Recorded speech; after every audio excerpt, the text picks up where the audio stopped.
오늘 함께 보실 하나님 말씀은 사무엘상 17장 41절부터 47절까지의 말씀입니다.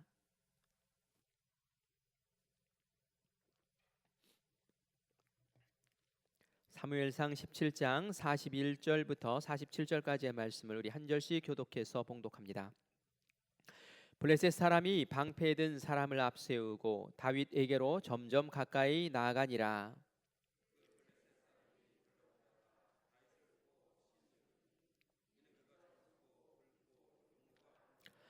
블레셋 사람이 다윗에게 이르되 내가 나를 개로 여기고 막대기를 가지고 내게 나왔느냐 하고 그의 신들의 이름으로 다윗을 저주하고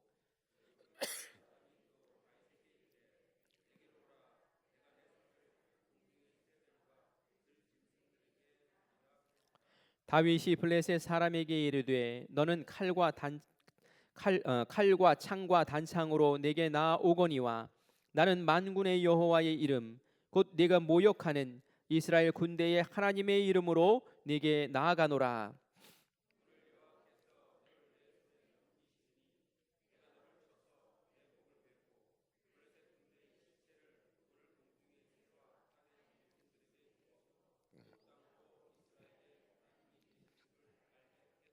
함께 읽습니다.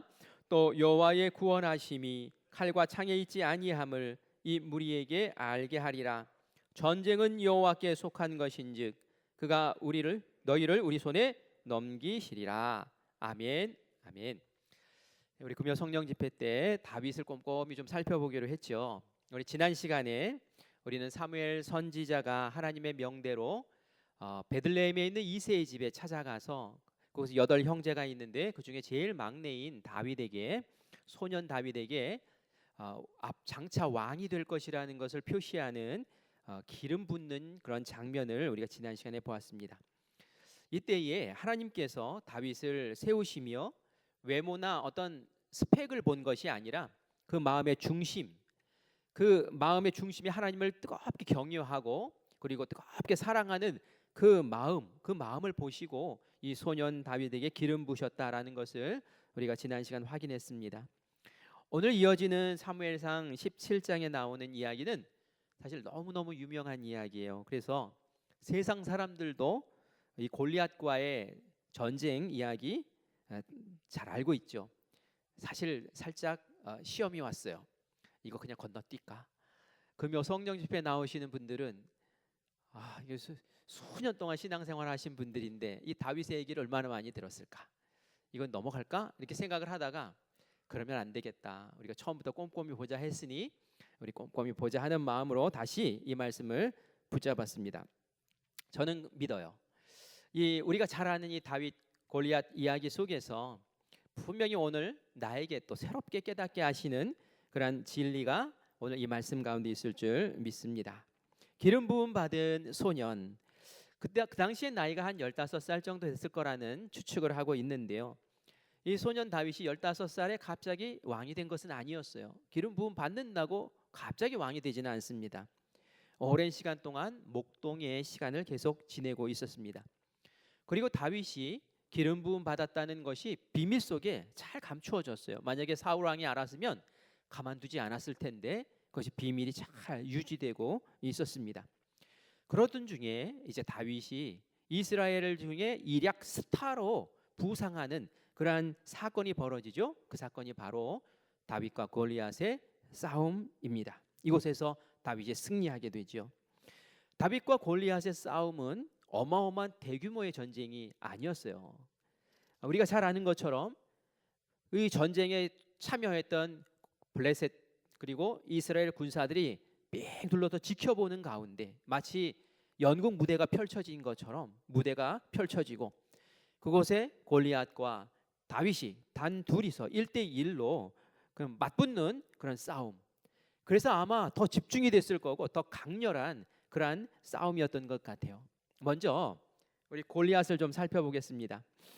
이 골리앗은 블레셋 군대의 선봉장으로 앞에 섰던 장수였죠. 그의 출신은 가드라는 곳이었습니다. 가드라는 곳은 이 블레셋 지역에 있는 수도 여러 가지 그 주요 도시 가운데 한 도시가 가드라는 그런 도시가 있었어요. 근데 이 도시, 이 가드라는 도시는 이 가나안 초기 그 원주민들이 살았던 곳인데, 특별히 이곳에 아낙 자손들이 살고 있었던 곳이었어요. 아낙 자손하면 여러분 딱 떠오르는 그런 것이 있습니까? 모세가 이스라엘의 백성들 중에 12명의 정탐군을 꾸려서 가나안 땅에 보냈을 때, 그들이 정탐하다가 이제 정탐하고 돌아와서 보고할 때, 우리는 그들에 비하면 메뚜기에 불과합니다라고 그렇게 보고한 적이 있었어요. 뭘 보고 메뚜기라고 그랬습니까? 비교를 했을 때 우리 메뚜기 같다는 거예요. 바로 아낙 자손 봤을 때, 이 가드 지역에 살고 있는 이 아낙 자손을 보고 나서는, 야, 우리 메뚜기 같다, 우리 큰일 났다 하면서 그때 기가 확 죽었단 말이에요. 근데 이 아낙 자손 거인족의 유전자를 물려받은 사람이 바로 이 골리앗이었던 것이죠. 체격이 굉장히 장대했습니다. 성경에서는 그의 키가 280cm 된다고 얘기를 해요. 280 하면은 글쎄 감이 오십니까? 제 키가 어느 정도 될까요? 제 한 2배는 될 것 같아요. 280. 또 근육질에 천하장사예요. 아주 건강합니다. 그리고 완전 무장을 했는데 갑옷으로 탁 무장을 하고, 이 다리, 노출되는 이 다리도 노쇠로 만든 각반 같은 것들을 딱 차가지고 말이죠. 그래서 딱 무장을 합니다. 주 무기는 큰 창이었어요. 창. 그리고 단창. 이 단창은 가까이 있을 때 확 찔러 죽일 수 있는 단창. 거기다 칼까지 차고, 그리고 이거 뭐 양쪽에 막 들고 막 이러니까 이거 그렇잖아요. 그러니까 방패 든 사람을 또 고용을 해가지고 이 방패 든 사람이 앞에 서가지고 방패잡이를 이렇게 또 해주는 거예요. 이런 모습으로 이제 이스라엘 앞에 서가지고 으르렁거리고 있어요. 그 창에 그 칼날 창에도 자루가 있고 날이 있을 거 아니에요. 칼날 무게만 7kg가 됐대요. 그런데 그걸 마음껏 휘두를 수 있었으니 얼마나 장사였느냐 말이에요. 우리나라에도 골리앗이라는 별명 가진 사람이 있는 거 아세요? 이 사람의 별명은 테크노 골리앗이래요. 최홍만이라는 사람입니다. 제가 젊었을 때 이 최홍만이라는 사람이 씨름도 했고, 그리고 UFC인가 거기 그 격투기 하는데도 이제 나가가지고 하는데, 얼마 전에 연예 대상 뭐 프로그램에 나오는데 확실히 커요, 그죠? 많이 커요.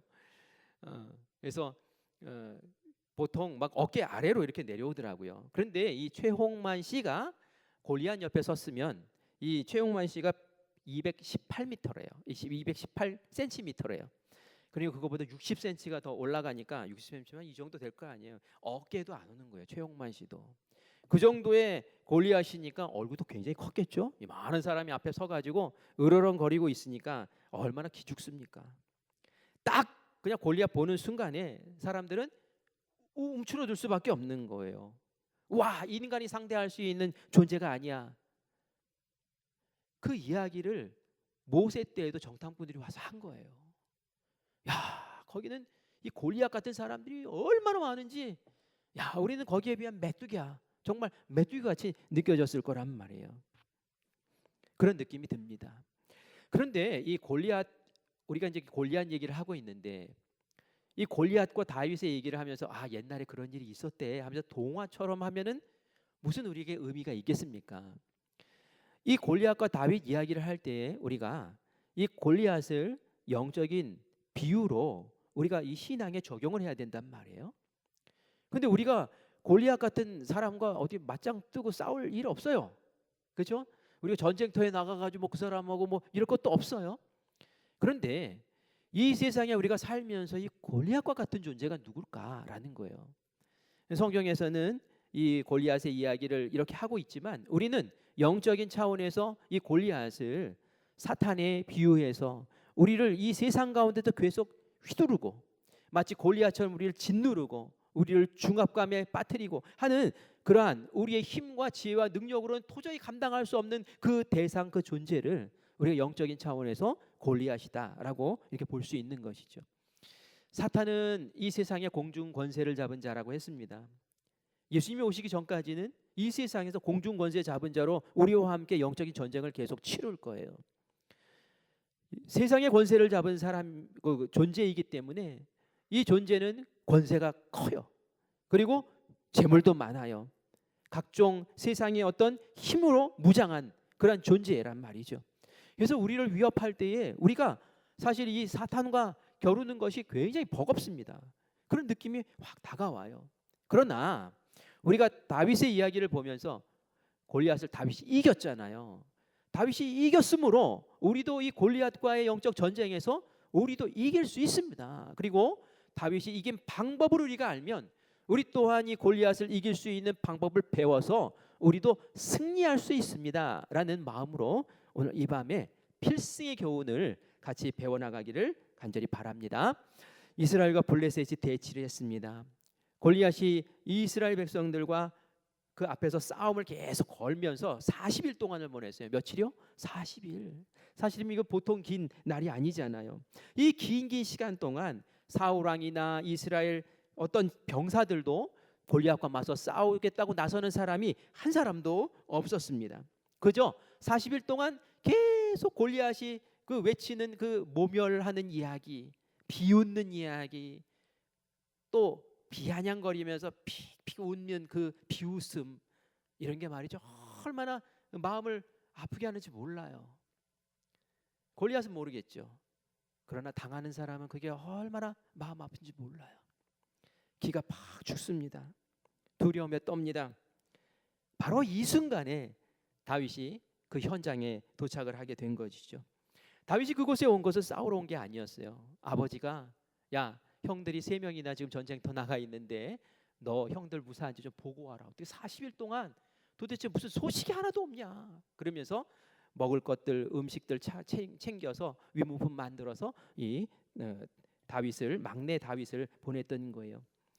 사실 3명만 군대에 갔으니까 5명이나 집에 있었어요. 근데 이 아버지 이새는 그 막내가 제일 만만했는지 이 다윗을 보내는 거예요. 다윗은 할 말이 있었을 거예요. 아니 왜 그 위험한 데를 저를 보냅니까 아버지, 저보다 큰 형들도 아직도 더 있는데 하면서 미룰 수도 있었고 피할 수도 있었을 텐데 다윗은 그렇게 하지 않았습니다. 그냥 겸손하게 아버지 원하시면 제가 가겠습니다 하고 자기가 돌보던 양을 다른 사람에게 맡기고 그리고 떠나는 것을 봐요. 우리 사무엘상 17장 20절 말씀을 같이 읽겠습니다. 다윗이 아침에 일찍이 일어나서 양을 양치는 자에게 맡기고 이새가 명령한 대로 가지고 가서 진영에 이른즉 마침 군대가 전장에 나와서 싸우려고 고함치며. 아멘. 다윗이 어떻게 했대요? 아침 일찍 일어난 거예요. 아침 일찍. 그 베들레헴에서 그 전쟁이 벌어지고 있는 그 자리까지는 한나절을 걸어가야 돼요. 그래서 그 점심시간에 내가 이 형들에게 아버지가 준비한 이 위문품을 꼭 전달해야지 하는 마음으로 아침 일찍 일어나서 서둘러서 그렇게 떠나는 모습을 봅니다. 사실 보면은 잔심부름이에요. 형들 살아있나 보고 와라. 그리고 이 음식거리 좀 갖다 줘라. 이 얼마나 잔심부름이에요. 그러나 다윗은 그 아버지의 잔심부름에 마음을 다 쓰고 그리고 정성을 다해서 아침 일찍 떠나서 아버지의 맡기신 그 일에 충성하는 그런 모습을 봅니다. 부모에게 순종하는 이 모습은 하나님에게 순종하는 모습으로 그대로 이어지죠. 우리가 일상생활 가운데서 작은 일들, 작은 순종들, 이거 굉장히 중요한 거예요. 나는 큰 일을 할 사람이야, 나는 큰 거 해야 돼, 이러면서 작은 것을 소홀히 하고 작은 순종에 내가 외면하고 내가 거기에 부정적으로 나가면 말이죠, 거기에 기회가 찾아오지 않습니다. 다윗이 골리앗과 싸울 수 있는 기회가 언제 생긴 겁니까? 야, 너 가가지고 골리앗과 싸워, 골리앗 이겨, 그럼 네가 왕이 될 거야. 이런 정보 하나도 없었어요. 그죠? 형들에게 가서 위문품 전하고 형들 소식 좀 알고 와, 그거였어요. 그냥 일상적인 거였어요. 그러나 그 일상에 이 소년 다윗은 아멘, 알겠습니다 아버지, 제가 그 일에 순종하겠습니다 하고 그곳에 가서 그 일을 맡았더니 하나님께서는 그 일상의 작은 일과 그 순종을 통해서 역사를 뒤집어 엎고 그 인생의 가장 소중한 다윗의 그 위상을 아름답게 세워나가는 그런 역사를 이루는 자리로 바꾸어 주신 줄 믿습니다. 오늘 내게 주신 이 일상의 자리가 소중한 거예요. 우리 교회에서 앞에서 찬양하는 이 자리, 우리 교회에서 함께 기도하는 이 자리, 이 자리가 아무런 자리가 아닌 게 아니라 오늘 이 자리가 어쩌면 나에게 특별한 자리가 될 수도 있어요. 하나님께서 맡기신 어떤 자그마한 사역들이 그게 아무렇지도 않은 게 아니라 그 자리가 나의 인생의 어떤 중요한 계기가 이루어지는 자리 될 수도 있다라는 얘기예요. 성경에 나오는 믿음의 용사들은 상황과 환경이 척척 열려서 그렇게 뭐 일어서고 성장하고 그런 거 아니에요. 어떤 상황이든 어떤 조건이든 어떤 환경 속에서든 하나님 인도하심에 따라서 그냥 믿고 적극적으로 순종하고 제가 하겠습니다 했던 그 자리에서 하나님께서 저희들을 세워주신 줄 믿습니다. 그래서 우리가 마음 가운데 항상 기도하며 나가야 돼요. 하나님이 동행하시면 하나님 저의 벌어지는 이 평범한 일상 속에서 엄청난 축복의 순간이 분명히 주어질 줄 믿습니다. 내가 믿고 신실하게 나에게 맡기신 그 일상에 충성하겠습니다 하면 어느 순간 하나님께서 이루시는 아름다운 역사가 일어날 줄 믿습니다. 다윗이 골리앗과 싸움을 하게 된 것은 사실 엄청난 기회예요. 그렇지 않습니까? 사실 소년 다윗이 골리앗과 싸울 군번이 아니에요. 전쟁터에도 못 나갔잖아요. 나이가 안 돼서 전쟁터 불려가지도 않았어요. 그런데 스펙도 안 돼, 자격도 안 돼. 그런데 상대방의 그 장수와 아주 수장과 맞짱을 뜰 수 있는 기회가 이게 어떻게 벌어지느냐 말이에요. 아무도 나설 사람이 없는 조건, 환경이 만들어져야 되는데 이 골리앗과 이스라엘 백성들 사이에서 그런 조건이 만들어졌던 것이죠. 다윗이 어떻게 골리앗과의 싸움의 자리에 서게 됩니까? 그것은 말이죠, 다른 거 아니에요. 하나님을 향한 뜨거운 열정, 하나님을 뜨겁게 사랑하는 그 마음, 그 사랑의 마음이 다윗에게 한없는 용기를 용솟음치게 했던 그러한 조건이었다는 것이죠. 40일 동안 사울과 또 이스라엘 그 군사들은 끊임없이 골리앗만 바라봤어요. 40일 동안 본 거예요. 그러면서 그들의 마음에는 두려움만 가득가득 채워지기 시작했습니다. 그들은 골리앗의 그 호령에 침묵할 수밖에 없었고 늘 두려움뿐이었어요. 우리 사무엘상 17장 24절 말씀을 같이 읽겠습니다. 이스라엘 모든 사람이 그 사람을 보고 심히 두려워하여 그 앞에서 도망하며 아무도 나서지 않았어요. 다 도망치기 바빴어요. 골리앗에게 공격을 받은 게 아니에요. 40일 동안 말만 했어요. 그가 한번 해보자 해가지고 뭐 창이라도 한번 부딪히고 칼이라도 한번 부딪히고 이런 일 하나도 없었어요. 그냥 기세에 눌려가지고 그리고 그가 쏟아붓는 그 험악한 말에 짓눌려가지고 근심 걱정하며 40일 동안을 심리적으로 패배감 속에 젖어 있었던 거예요. 그런데 저는 이 모습을 보면 사탄의 공격 방식이 딱 이렇다라는 그런 생각을 하게 돼요. 사탄은 말이죠, 우리를 가스라이팅합니다. 아직 일어나지 않은 미래에 어떤 그런 공포를 상상하게 만들어요. 그래서 우리를 무기력하게 만들어요. 네가 뭘 할 줄 알아? 네가 해보니 돼? 안 되지. 그러면서 짓누릅니다. 무기력하게 만들어요. 골리앗이 계속 그 일만 한 거예요. 두려움을 주입하는 거예요. 이미 진 싸움처럼 느껴지게 하는 거예요. 너는 안 돼. 너는 못해. 그러면서 쉬쉬 웃으며 비아냥거리고.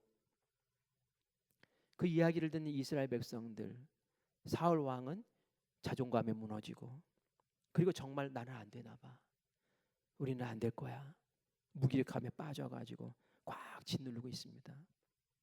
이 마귀가 쓰는 방식이에요. 우리 미래 겪어보지도 않았는데 왜 두려워하고 염려하고 아파합니까? 하나님이 함께 하시는데. 마귀는 계속 그렇게 하는 거예요. 그런데 우리가 알아야 돼요. 마귀가 지금 나를 가스라이팅 하는구나, 못하게 해야지. 딱 그걸 아는 순간 마귀의 가스라이팅은 낙엽처럼 그냥 내 앞에 떨어지고 마는 그런 아무것도 아닌 것이 될 줄 믿습니다. 그런데 그것에 사로잡히면 꼭두각시 되는 거예요. 마귀가 이렇게 하면 그런가, 마귀가 저렇게 하면 그런가, 이러면서 오락가락 하면서 자기의 주체성도 없고 주관도 없이 그냥 무너져 버리는 것이죠. 그런데 이것이 다윗에게는 안 통했다는 거예요. 온 이스라엘 백성들은 그게 통했어요. 그래서 찍소리도 못하고 우리 이제 죽었어 이러고 있었죠. 그러나 다윗은 전혀 달랐습니다. 다윗은 어떻게 이렇게 전혀 다른 마음을 가질 수 있었을까요? 우리 사무엘상 17장 26절 말씀을 같이 읽겠습니다. 뒷부분 읽습니다. 이 할레바치 아는 블레셋 사람이 누구이기에 살아계신 하나님의 군대를 모욕하겠느냐. 아멘. 아멘. 딱 이야기를 듣는 순간 심부름 가서 첫날 골리앗을 보고 골리앗이 막 모욕하는 그 이야기를 듣는 그 순간 다윗은 전혀 주눅들지 않았어요. 까불고 있네 이랬어요. 네가 뭔데? 네가 뭔데 우리 하나님을 모욕하고는 거야? 하면서 발끈하면서 안에서 분노가 치밀어 올랐어요. 이스라엘 백성들은 골리앗의 모습을 보고 그의 모욕하는 말을 들었을 때 두려움 가운데 꽉 찌그러들었는데 다윗은 달랐다는 거예요. 다윗은 그 이야기를 듣고 네가 감히 어떻게 하나님에게 이럴 수 있어? 하면서 두려움보다는 하나님을 경외하는 분노로 그냥 그 마음이 가득 채워졌다는 것이죠. 이게 다른 사람과 다윗의 차이점이라는 거예요. 다른 사람들은 하나님을 고만고만하게 믿은 거예요. 다른 사람들은 하나님을 고만고만하게만 사랑한 거예요. 어려움이 찾아오고 두려움이 찾아오니까 나의 안위를 먼저 생각합니다. 그러나 다윗은 달랐어요. 다윗의 마음의 중심을 하나님 보셨다 그랬잖아요. 뜨겁게 하나님을 사랑하고 뜨겁게 하나님을 경외하고 날마다 하나님을 묵상하고 날마다 하나님을 동행했던 하나님만 바라봤던 다윗은 그 이야기를 듣는 순간 두려움이 아니라 분노가 치밀어 오른 거예요. 어떻게 네가 어떻게 이럴 수가 있느냐는 거죠. 이게 바로 평소에 다윗이 하나님을 얼마나 뜨겁게 사랑하며 일생을 살았는지를 보여주는 그러한 산 증거라는 것이죠. 다윗이 견딜 수가 없었어요. 내가 저 녀석 죽여버리고 말겠다고. 다윗이 막 나서는 거예요. 다윗이 처단하겠다고 나서는 거예요. 이럴 때에 그 큰형 엘리압이 말리죠. 야, 너 도대체 뭐 하는 거냐? 너 아버지가 심부름 보냈는데 지금 이게 장난으로 보이냐? 네가 지금 뭐 이거 나설 군번이야? 장난해? 막 이러면서 막 따지고 묻고 말립니다. 사울 왕도 지금 너 뭐 하는 거냐? 어린 내가 지금 어디 나서서 이러겠다고 너는 안 돼 하면서 막지요.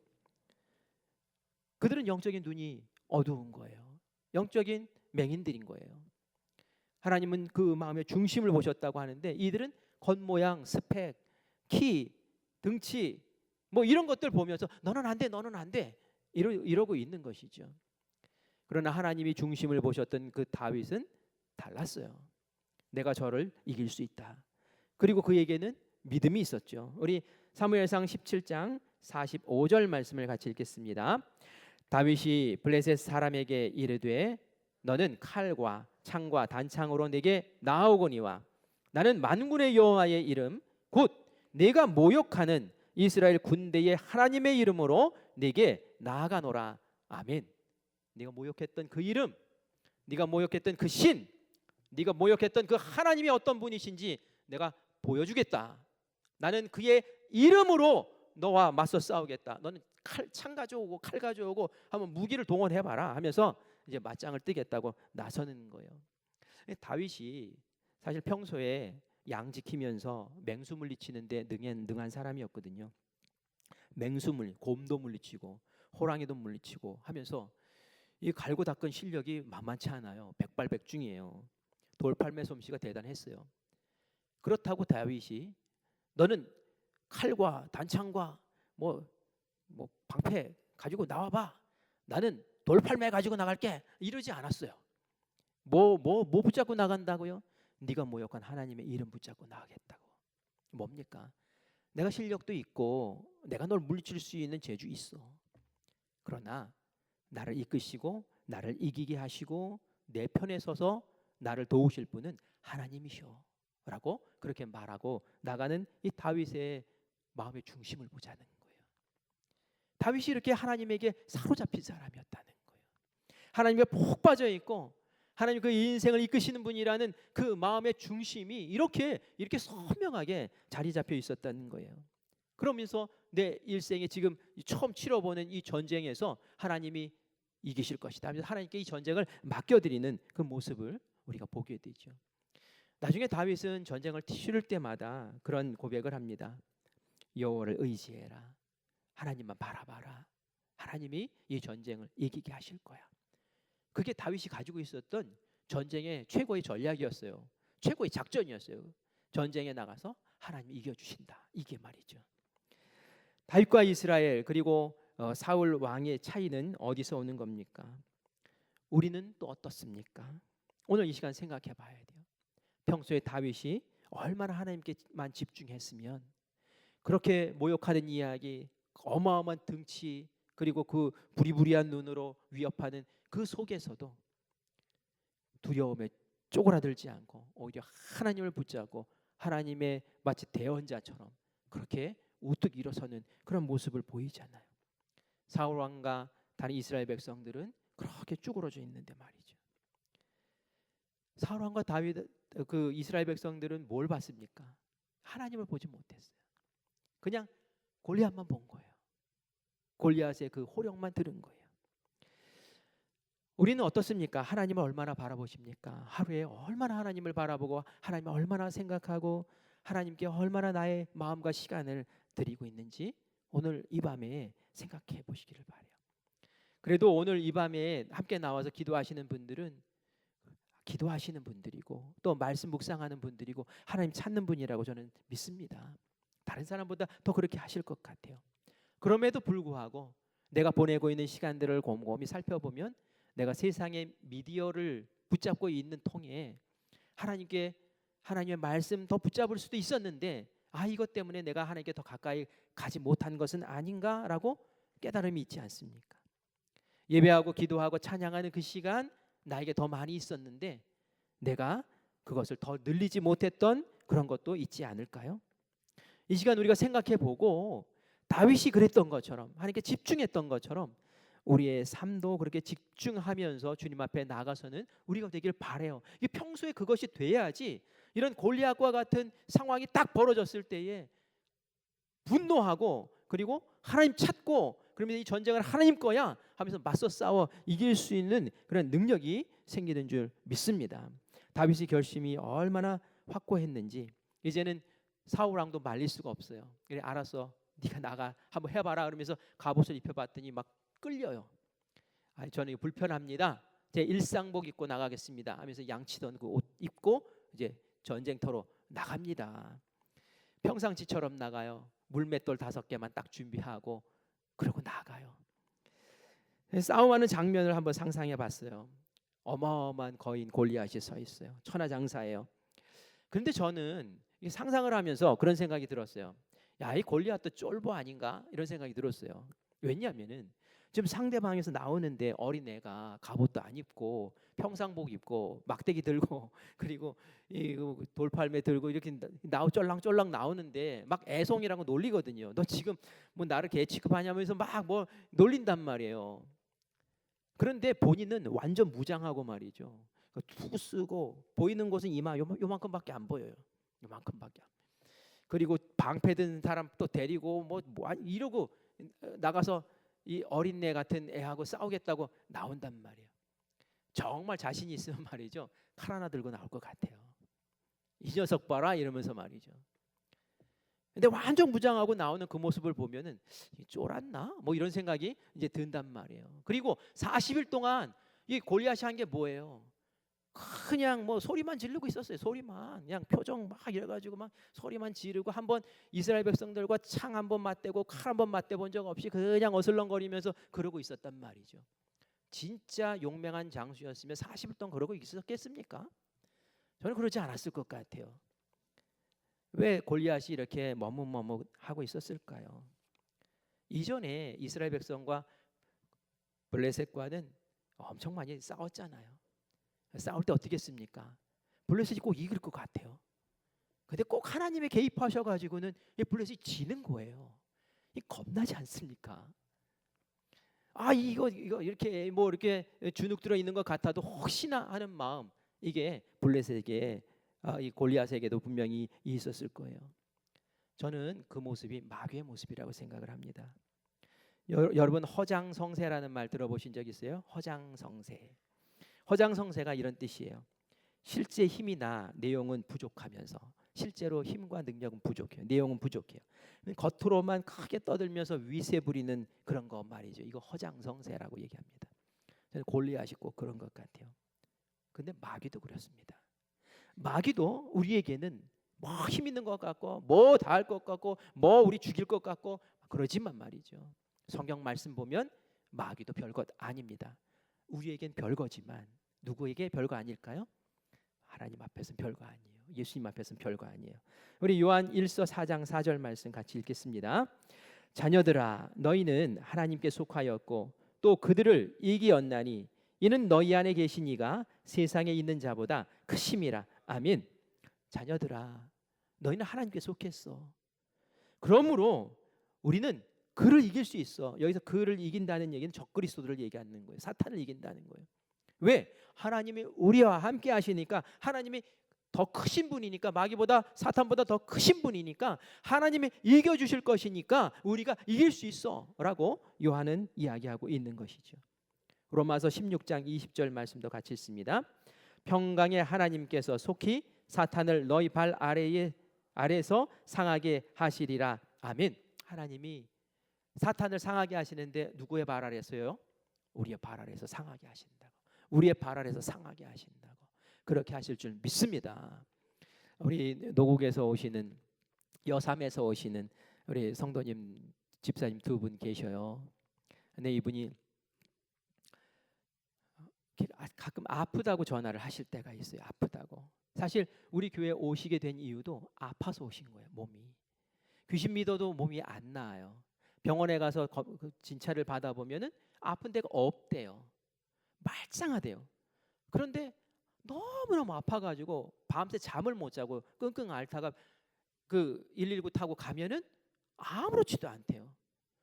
이건 도대체 뭔가. 서울에 있는 병원도 이 병원 저 병원 다 가봐도, 건강검진을 받아도 두 분 말짱하대요. 그런데 짓눌리는 거예요. 아플 때 꿈을 꾼대요. 무슨 꿈을 꾸냐면 죽은 사람이 나온대요. 내가 아는 죽은 사람 있잖아요. 마을에서 죽은 사람 아니면 내 친척 가운데 죽은 사람이 그 꿈에서 나타난대요. 그럼 여지없이 아프대요. 그리고 그 눈에 또 귀신 같은 형상들이 보인다는 거예요. 그럼 여지없이 아픈 거예요. 짓눌리는 거예요. 귀신에게 막 짓눌리는 거예요. 제가 가르쳐 드렸어요. 나사렛 예수 그리스도의 이름으로 명하노니 사탄아 물러가라. 나사렛 예수 그리스도의 이름으로 명하노니 사탄아 물러가라. 가르쳐 드렸어요. 근데 그분이 정말 그렇게 하시는 거예요. 얼마나 순수한지 몰라요. 여러분, 저번에 우리 그 송구영신 예배 드렸잖아요. 우리 예배 몇 시에 시작했죠? 11시 반, 그죠? 그분들 거기서 예배 참석하고 싶으시다고 7시에 나오는 버스 타고 나오셔가지고 9시에 이 자리에 앉으셔가지고 송구영신 예배를 기다리셨어요. 얼마나 순수하신 분들이에요. 가르쳐드렸어요. 가르쳐진 대로 그렇게 외치는 거예요. 사탄아 물러가라. 예수 그리스도의 보혈로 물러가라. 그래서 외치는 거예요.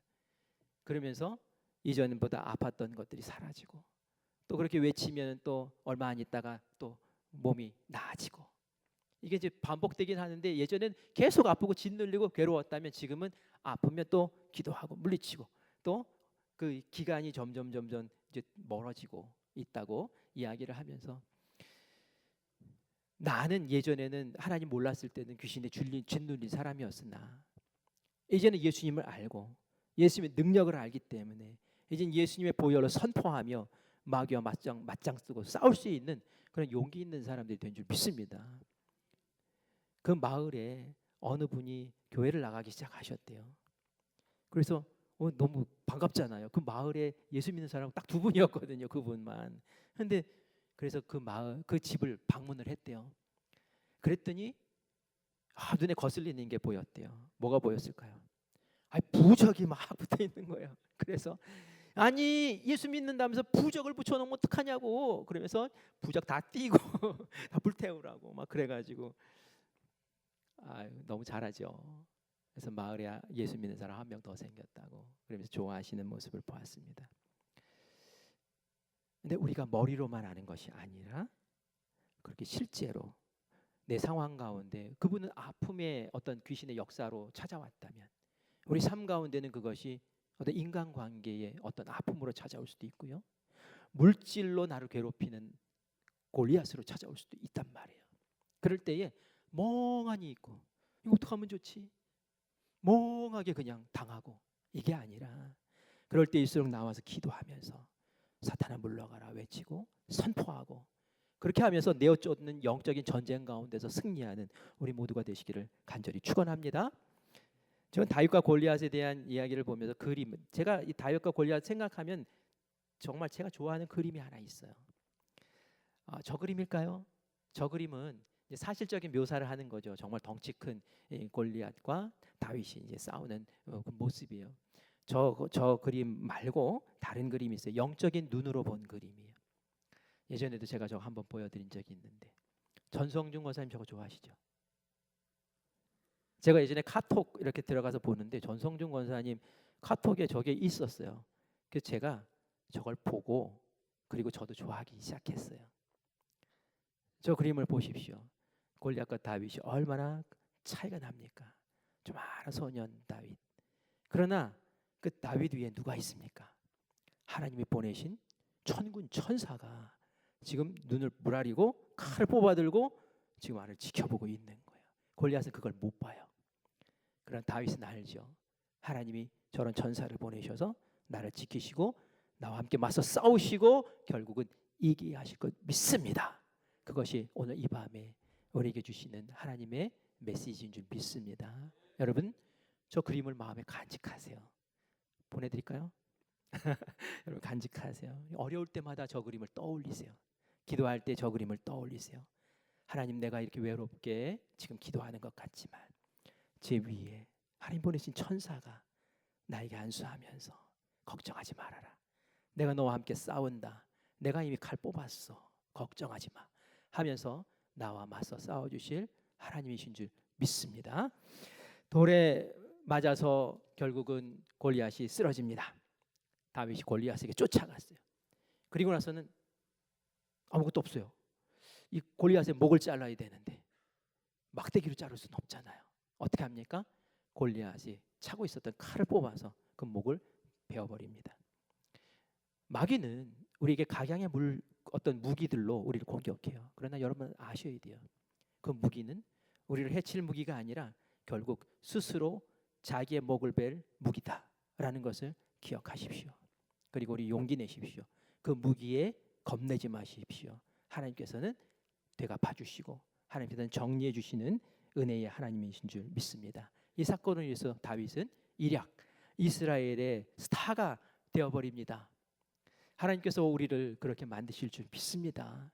우리의 자녀들을 그렇게 세우실 줄 믿습니다. 오늘 이 밤에 기도할 때에 하나님, 다윗에게 주셨던 이 역사를 나에게도 다시 주시옵소서라고 고백하며 부르짖으며 승리하는 우리 모두 되시길 원합니다. 결국은 걸림돌 같았던 이것이 디딤돌이 되어서 스타로 세워주시는 은혜 자리가 된 거예요. 여러분에게 골리앗이 있다면 하나님, 이 골리앗이 디딤돌이 되어서 하나님 나를 스타로 만드는, 하나님께서 세우시는 그런 은혜의 역사가 있기를 원합니다. 승리하는 우리 되시기를 간절히 바랍니다.